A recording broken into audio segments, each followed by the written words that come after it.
Mas eu acho que tem isso daí, tem um efeito sobre a pessoa que assim procede, que é quando você encontra alguma coisa que de fato fica de pé, você tem a impressão que está diante de um milagre. E isso faz bem. Mas à Ver medida alguns milagres de vez em quando.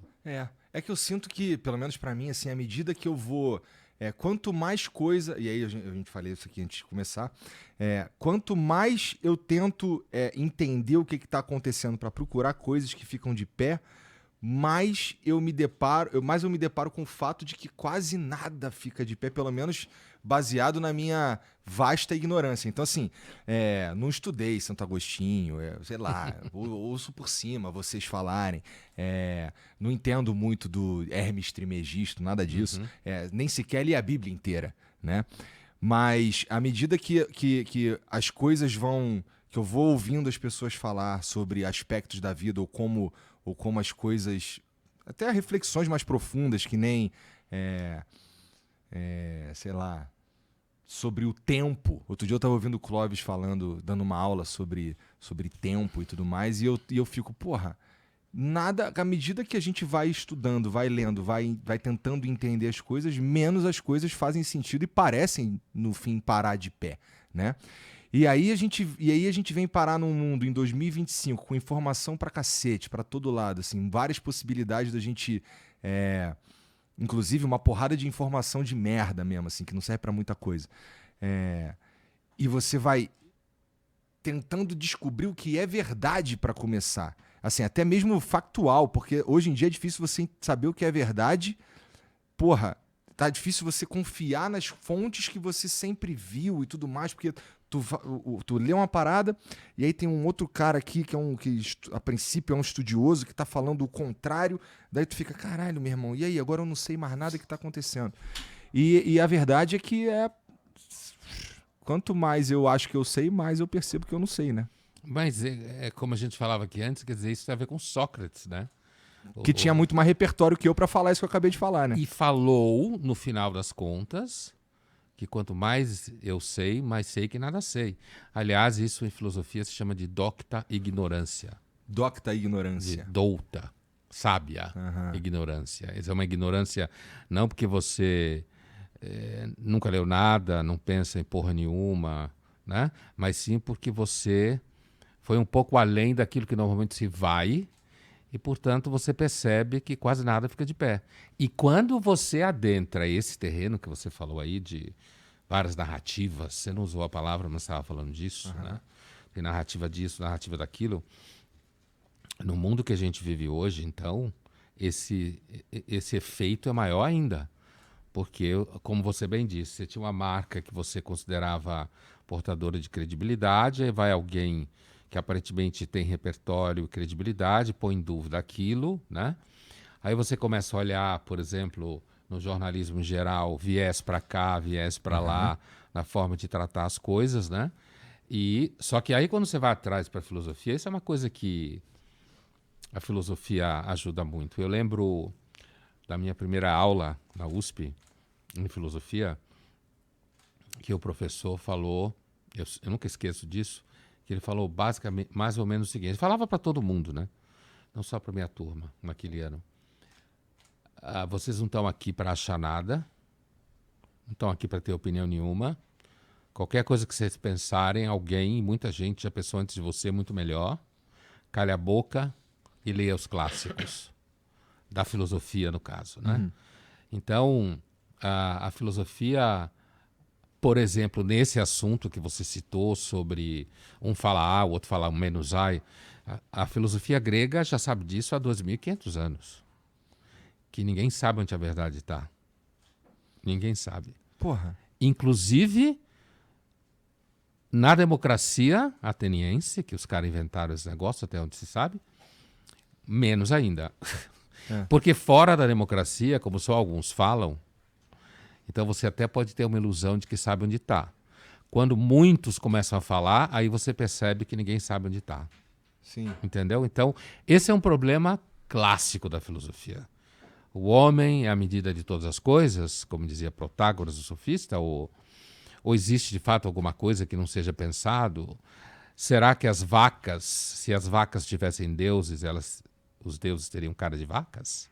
Quer dizer, entende? Então, isso é um problema que está rolando aí há muito tempo. E assim, vamos lá, existe sabedoria, então, em ser um cara, em ser uma pessoa, um ser humano que tem muitas dúvidas? Acabou a pergunta?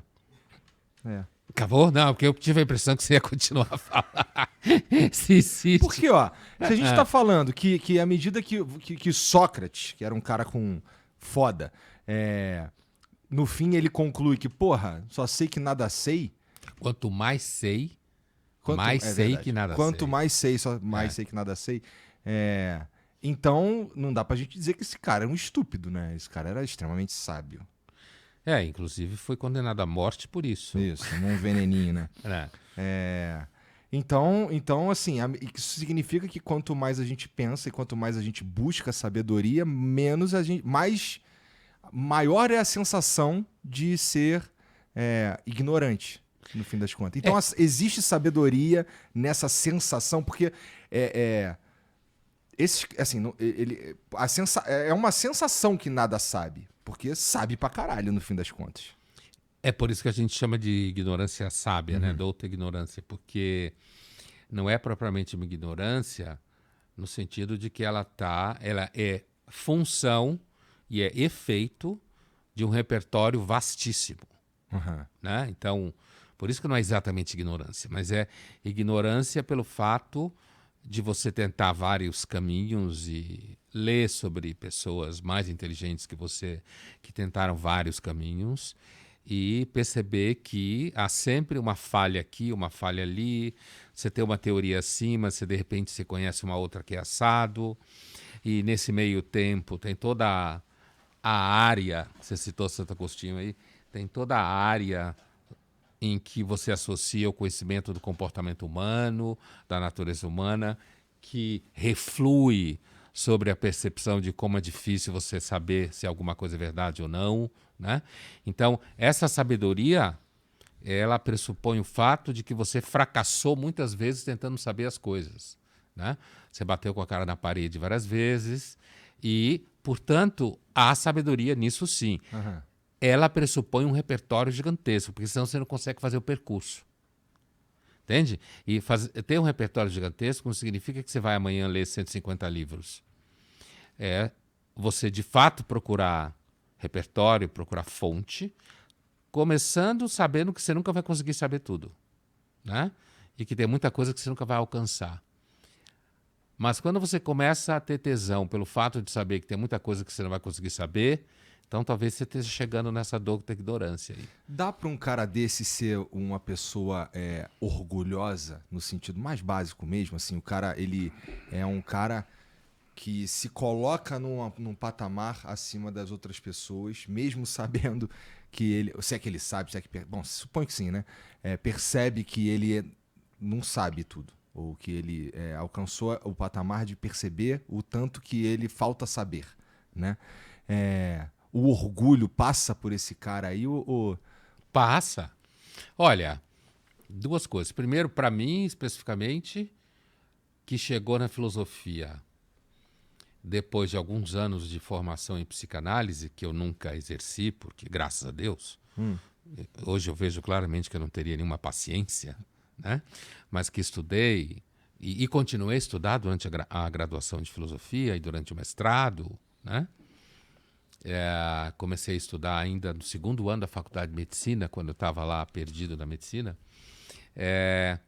Então, eu chego na filosofia sem achar que tudo que nos move está na ordem do consciente e da razão, grosso modo, né? Então, acho que, de repente, você pode ser uma pessoa excepcionalmente orgulhosa e ter vários doutorados e ter lido muitos livros e isso não ter arranhado nem um pouco essa tal vaidade que, na realidade, está vinculada diretamente à seção de vazio. No latim, uma coisa está ligada na outra. Vão, vanidade, vaidade, é tudo a mesma raiz, né?